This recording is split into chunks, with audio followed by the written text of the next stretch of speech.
রাহমাতুল্লাহ এই জঙ্গলের মধ্যে সিংহের গর্জন দিতেন।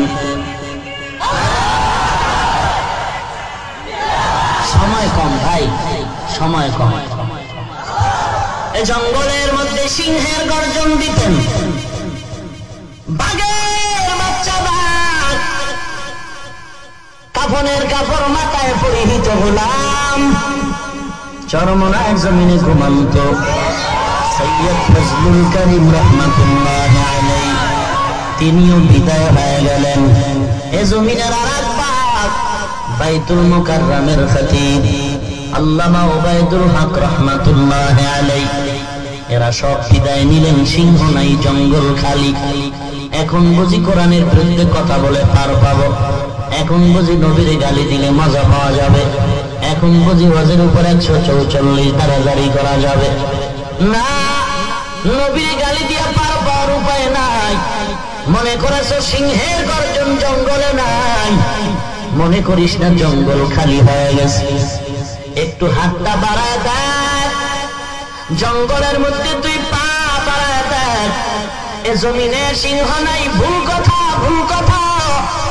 যদিও বড় বড় সিংহের গর্জন চলে গেছে, তারপরেও জঙ্গল নিরাপদ মনে করবা না, কারণ আল্লাহর কসম এই সিংহের গর্জন যদিও কমে গেছে, তবে তার হাতে বানানো পোশাক সিংহের বাচ্চাগুলো এখন আছে, কেউ মরে নাই, মরে নাই।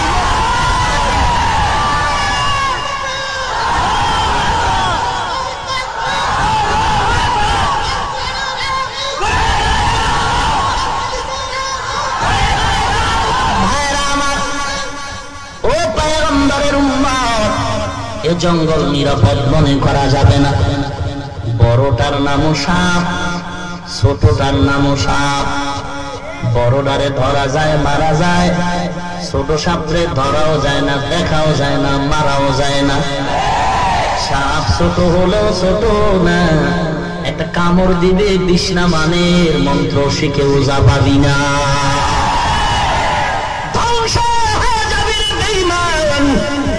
আমার নবীর গালি দিতেছে, কত বড় সাহস!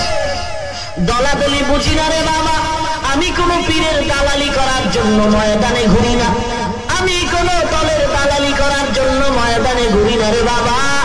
তুমি যে দলের লোক হও না কেন, সেজদাওয়ালা নবীর উম্মত যদি দাবি করো, তোমার পায়ে হাত দিনা আমার জবাব দাও। প্রধানমন্ত্রীর বিরুদ্ধে কথা বলল, বিচার হলো 100 বার হবে, 100 বার একমত, কারণ মুসলমানের জবানে অস্বাধীন কথা আসতেই পারে না। 100 বার বিচার হবে, প্রধানমন্ত্রীর বিরুদ্ধে কথা বলবে, বিচার হবে। তবে ভাই, তুমি আওয়ামী লীগ করো, যে কোনো দল করো না, মুমিন ভাই, তুমিও সেজদা দাও, আমার নবীর উম্মত দাবি করো, বলো নবীর উম্মত সব অপরাধীদের বিচার হয়। যেই বেঈমান বলল আমার নবীর দাড়ি ছাগলের দাড়ির মতো ছিল, যে বেঈমান বলল মদিনাওয়ালা নবী সন্ত্রাসী নবী, একটু জবাব দাও। প্রধানমন্ত্রী সুদ্ধা সকল অপরাধী যারা গালাগালি করলো সবার বিচার যদি হয়, মুসলমান মদিনাওয়ালা উম্মত জবাব দাও, আমার নবীরে যারা গালি দিল তাদের ফাঁসি এখনো কেন হলো না?